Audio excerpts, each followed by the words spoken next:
कितना इंतजार था इस धरती को कि आप केंद्रीय मंत्री बन के आ रहे हो। यह धरती आपका सत्कार करना चाहती थी, जनता आपकी बाह जोड़ रही थी, लेकिन आप अचानक बिना बताए किसी दूसरी दुनिया में चले गए। उस तकलीफ का मैं वर्णन नहीं कर सकता। जब सुना तो मुझे लगा दिन में अंधकार हो गया। 3 जून काला दिन, वो भुलाए नहीं भूलता। मैं परिवार की बात क्या कहूं, आज भी मुझे लगता है कि गोपीनाथ जी मुस्कुराते हुए आएंगे और मुझे पूछेंगे, कहो शिवराज मध्य प्रदेश का क्या हाल है। उनका मुस्कुराता चेहरा कभी भूलता नहीं है, बार बार याद आता है। इतनी जल्दी इतनी दूर चले जाएंगे किसने सोचा था। बड़े गौर से सुन रहा था जमाना, तुम ही सो गए दास्तां कहते कहते। अभी तो हम सुनना चाहते थे, अभी तो हम देखना चाहते थे आपको काम करते हुए, विकास करते हुए, सेवा करते हुए।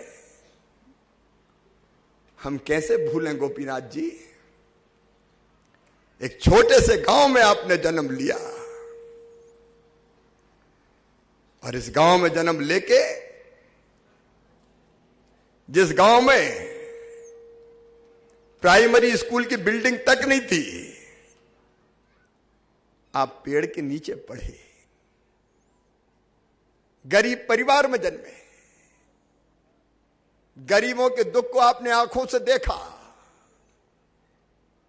और उसी दुख को दूर करने की प्रेरणा आपको राजनीति में खींच के ले आई। आप जानते होंगे, अरे इंसान तो इंसान, अगर गाय बैल पशुओं को भी जरूरत पड़ी तो उनके शिविर लगा के, वहीं खटिया लगा के, वहीं नहाना, वहीं धोना और उनकी सेवा करने का काम किया तो स्वर्गीय गोपीनाथ मुंडे ने किया। कौन करता है इतना, कोई बताए।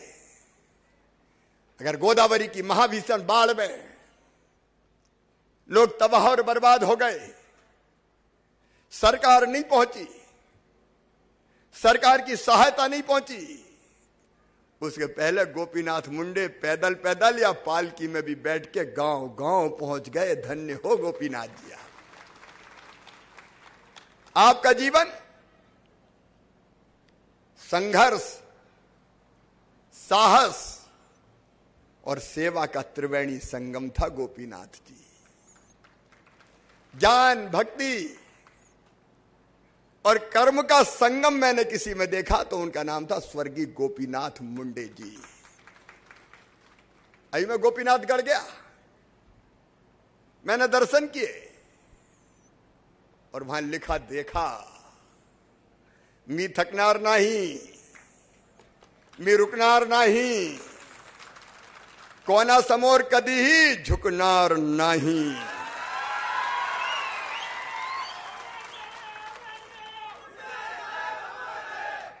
ये गोपीनाथ मुंडे छात्र जीवन में सक्रिय हो गए, आपातकाल का विरोध किया। बचपन में कह दिया गोपीनाथ जी ने, इंदिरा तेरी तानाशाही नहीं चलेगी, नहीं चलेगी। 16 महीने जेल में रहे, विद्यार्थी नेता रहे और जिस दिन भारतीय जनता पार्टी का जन्म अटल जी के नेतृत्व में हुआ 1980 में, उसी साल युवा मोर्चे के महाराष्ट्र के अध्यक्ष बन गए और फिर भारतीय जनता पार्टी के सबसे युवा अध्यक्ष गोपीनाथ।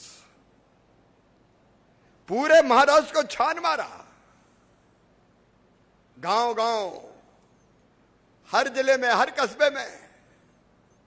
मैं आज गर्व के साथ कहता हूं, भारतीय जनता पार्टी का अगर यह संगठन खड़ा है तो 2 लोग जिनने देश की राजनीति को भी प्रभावित किया है। एक प्रमोद महाजन जी, जिनके चेहरे पर तेज और वाणी में ओज था। उन जैसा वक्ता मैं अटल जी के बाद प्रमोद जी को सर्वश्रेष्ठ वक्ता मानता हूं, इतना बढ़िया बोलते थे। उन्हें राष्ट्रीय राजनीति को प्रभावित किया और महाराष्ट्र में भारतीय जनता पार्टी को मास तक और गांव गांव तक, जन जन तक पहुंचाया तो स्वर्गीय गोपीनाथ मुंडे जी ने पहुंचाया।